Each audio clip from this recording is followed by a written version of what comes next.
সাদিয়া, নাদিয়া ও সুমাইয়ার চোখের জল এবং মেকআপ পাউডার এবং হাড়গোড় গুঁড়ো গুঁড়ো করে একটি আম মাখার রেসিপি তৈরি করা হবে। চলুন ভিডিও শুরু করা যাক।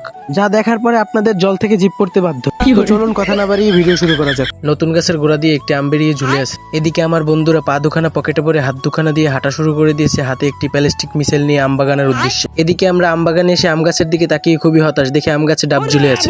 আম গাছে ডাব ঝুলতে দেখে আমার বন্ধুর ভিতরে এক অদ্ভুত শক্তি কাজ করা শুরু করে দেয়, যেই শক্তির নাম হচ্ছে পরাশক্তি এবং বান্দ্রা লাভ। বন্ধু লাভ দিয়ে জাপ দিয়ে এরকমের আমের ডেড বডি গুলোকে ছিঁড়ে ছিঁড়ে এক জায়গায় জড়ো করতেছিল। আম গাছে ডাব দেখে নিজেকে কন্ট্রোল না করতে পেরে আমিও চলে যাই সেগুলো পেরে আনার জন্য, কিন্তু সেখানকার অবাকৃতক দৃশ্য দেখে আমি তো অবাক। এগুলো আমও ছিল না, ডাবও ছিল না, এগুলো ছিল আম গাছের বাচ্চা। এরপরে আমের ডেড বডি গুলোকে আমরা প্লাস্টিক মিসাইলের ভিতরে পরে পা দুখানা কাঁধে তুলে হাত দুখানা দিয়ে হাঁটা শুরু করে দিই আমাদের মূল গন্তব্যে। নিয়ে নিলাম 1974 সালে ছিদ্র হয়ে যাওয়া একটি বুলেট প্রুফ জ্যাকেট এবং একটি ঢাল তরোয়াল। এগুলোকে সাদিয়ার চোখের বিশুদ্ধ নোংরা পানি দিয়ে ধৌত করে প্রস্তুত করে নিলাম। বোতলের ভিতরে থাকা পদার্থ দেখে আপনার মনে হতেই পারে ছোট গুঁড়োগাড়ার হেইয়া, কিন্তু আসলে এগুলোর নাম হচ্ছে বাসন্তী, সরি কাসন্তী। এরপরে আবারও নিয়ে নিলাম সাদিয়া, নাদিয়া ও সুমাইয়ার চোখের জলের কিছু নোংরা ও বিশুদ্ধ পানি। আমরা মূলত আটলান্টিক মহাসাগর পাড়ি দিয়ে আমাদের সেই গন্তব্যে পৌঁছালাম প্রায় 1300 বছর পূর্বে। এরপরে সাদিয়া, নাদিয়া ও সুমাইয়ার চোখের জলে আমের ডেড বডি গুলোকে ভালো করে ধৌত করে নিলাম। আমের গায়ে থাকা হাফ প্যান্ট এবং পায়জামা খুলে ভালো করে সেগুলোকে ধৌত করে নিচ্ছে, যাতে করে সেগুলোর উপরে থাকা ময়লা জীবাণুগুলো ভালো করে ভিতরে ঢুকতে পারে।